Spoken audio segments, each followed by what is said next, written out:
Hi everybody, welcome back. Today we're really excited because we're going to be talking about what, y'all? How to avoid killing your houseplants. Thank you, yes. We've had a lot of questions about this, and there's many things you can do to avoid killing your houseplants. And today we're going to go and do a little question and answer, and we hope you're going to enjoy it. So, are you all ready to dig in? Sure am. Let's grow!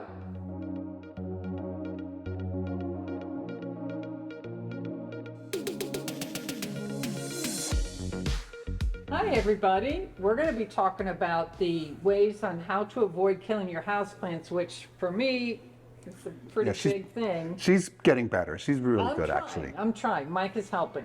So I'm going to go through my first question that Mike has on the list is, Mike, explain to us about not watering your plant correctly. What do you mean by that?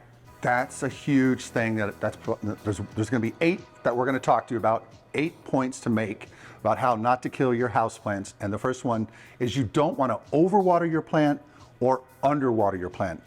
Overwatering your plant is surely going to cause root rot and kill your plant. So it's very important to know what your plant's needs are and to make sure that you give them the right amount of water when they need it. So that's a huge takeaway. We've done lots of videos on this that tells you how many times per week or how many times per month, depending on a plant, like a succulent, the Sansevieria in front here, that beautiful metallic snake plant. That one you can water sometimes once a month. Other ones, sometimes you want to water them once a week. It depends on the plant, and we're doing lots of houseplant videos to show you that. So it's very important to not overwater, more than underwater, because underwatering plants will sometimes curl their leaves, and that gives you a sign to water them, but it's probably safer to underwater. So very important to water your plant correctly. So where do you find the information on what type of plant needs how much watering? Go to our channel and just search under there. We have plants for the outside. We've done plants on pothos. We've done it on snake plants. ZZ plant here, the raven. We're propagating this one here. And we tell you in there, in the written care instructions. I also, when we're doing the videos, we talk about it, but I also do a summary sheet in there, so you can definitely check up on that. Or maybe put it in the comments, right? Yeah, you could always do that. You could ask us directly saying, hey, I have this type of house plant and I want to know how to water it properly. All right, so your next point is not placing your light where she gets proper light. Not what placing do you the- mean by that? So yeah, putting your plant in the right location to get the right amount of light. Some plants, again, like the snake plants here, can handle lower light, lower to moderate light. Other plants, like a fiddle leaf and some others, want higher light for them to do their best. Houseplants are wonderful plants that are acclimated to growing inside, but they normally grow outside. But in their local climates throughout the world, wherever they naturally occur, you want to match that as much as you can. So you want to make sure you give them the right amount of light, and we go into that breakout as well in many of our plant videos. So it's very important to make sure they get the proper amount of light. If you give them too little light, they'll get leggy, they'll look sad. If you have some plants, like one of my faves is the purple oxalis, and if you give her too little of light, she won't flower as much for you indoors. Yeah, so it's super important to make sure you give your plant the right proper lighting. Now we're on to the third question, Michael. The third question is not for pests. And what type of pests do you mean? So, you know we love our Hoyas. We've done plenty of videos on that. Hoyas are notorious for getting mealybugs, like gross little white fuzzy things, and they cover your Hoyas if you're not careful, and they can reproduce like crazy.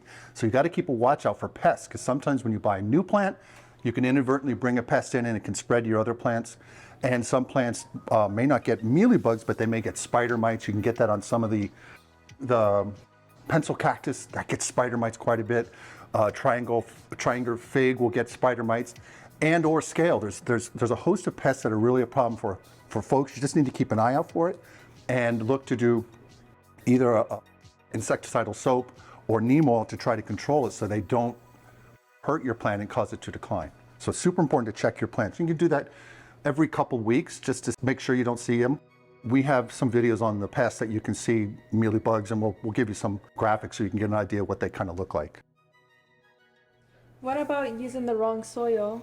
So number 4 is using the wrong soil. If you put a tropical plant in a cactus mix, tropical plants tend to want to have a little more organics, so they're not going to do as well. And vice versa, if you put a succulent in a very thick, loamy, rich potting mix, it can hold more water and it can cause root rot. So even though you may be watering your plant correctly, the soil could be retaining so much water that it causes it to rot out. So it's very important to know the right type of soil. We do custom soil mixes here. We've done plenty of videos. We did one, remember? Yeah. We did outside, the one on tropical plants versus cactus soil. Sure, That's for outside plants, but we also do it for the house plants. So yeah, very important to know that. What are the best practices for fertilizing your plants? Oh my God, you guys, you're putting me on the spot. Okay, so the best practice for fertilizing. You don't want to over fertilize and you also don't want to under fertilize. And that's the main takeaway. Liquid fertilizers, we prefer them, but there's a host of formularies that you can get for your plant. And again, we talk about that in our channel, where you want the NPK of certain nitrogen, phosphorus, and potassium to be at the certain levels that your plant will uptake them. But remember how we did a video the other day, Amy, on Bigfoot? That mycorrhizal? Oh, yeah.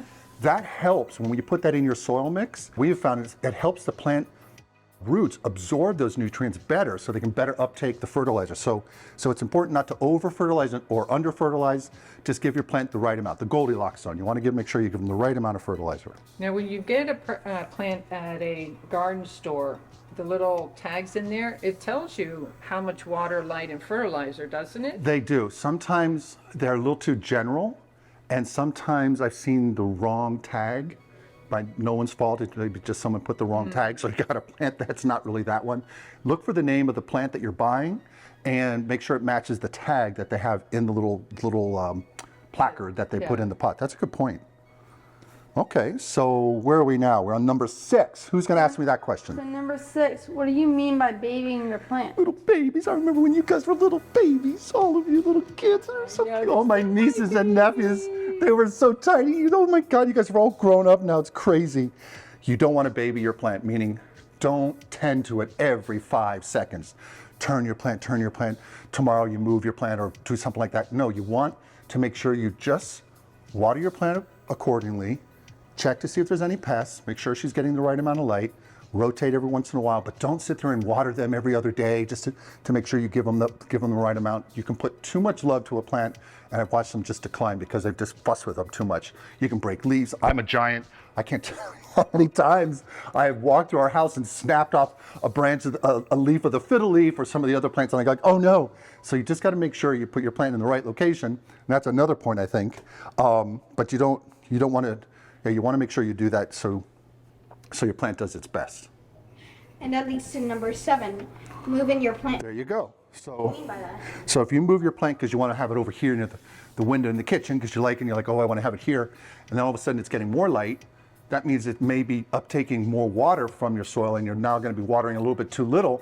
So you want to find a home. You can move your plant. Some plants are better at moving than others. Find a good location and stick with it if she's doing well. If she's not, then maybe find another location that your plant's going to respond better. And number 8, what do you mean by not giving your houseplant a mini vacation? Okay, so this one's great. Just like we love vacations, right? Yeah. Right? You guys went to Colombia, right? Oh my God. Give your plant a mini vacation. Probably in the spring, if you have room that's shaded on a patio in your house, outside, let them sit out there for a few weeks.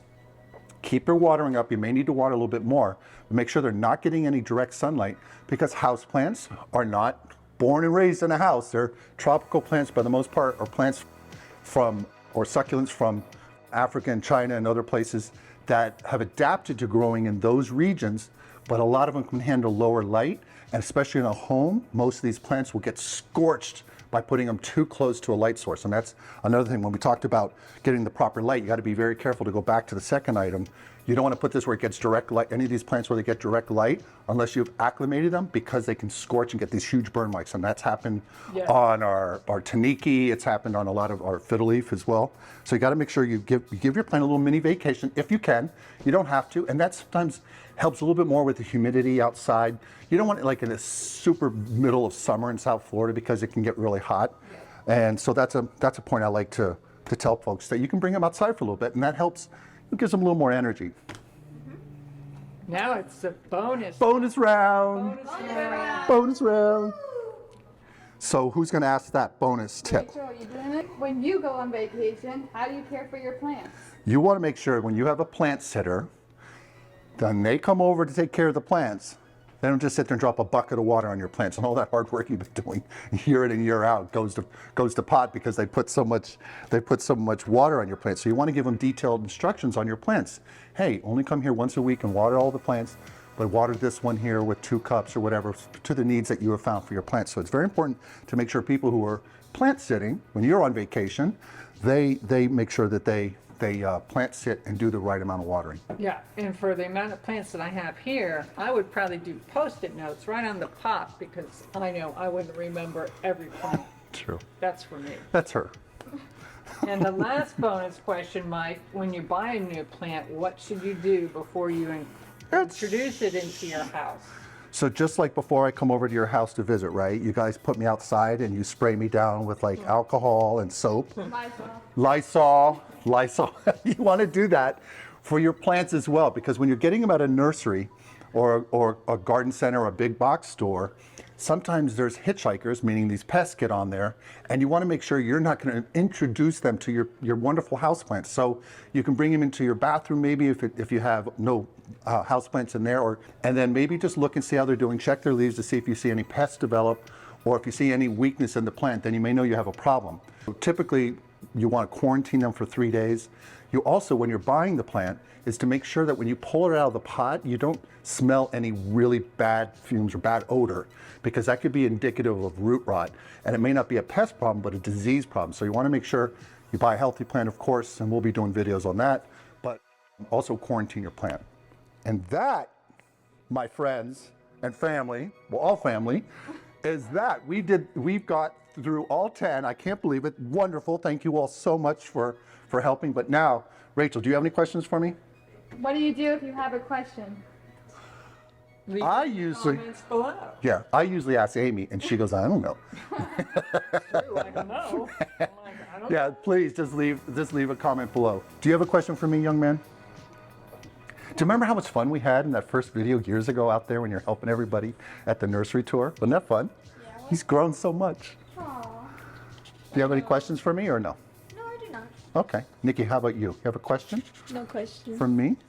Steph, I know you have a question for me. Like and subscribe. Oh, she wants you all to like and subscribe. That's right. Subscribe. Thank you all so much. We really appreciate all the wonderful comments, and we do try to get back to 100% of your comments. It's just very hard these days with so many, but please, we do our best to get back to you. And you also have our email. Our email is letsgroweco@gmail.com.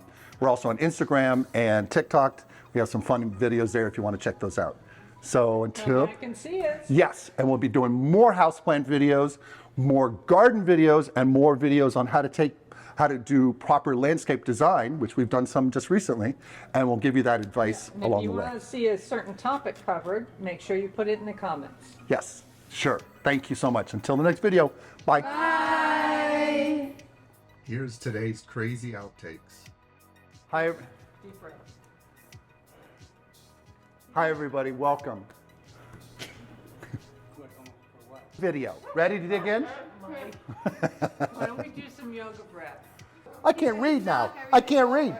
We have to look at the camera, Diego, and then we won't be able to read because we'll be blinded. Hi everybody, we're here and I'm furious. Let's do the video. Ready? Move just a little bit closer to Michael. Okay. Which Michael? Step back. Is it recording? Look at this. This is the fishing line we could use for the magnets, Mike. Please remember to like, subscribe, and hit the notification bell. And tell your friends and family. We post videos weekly. Thanks.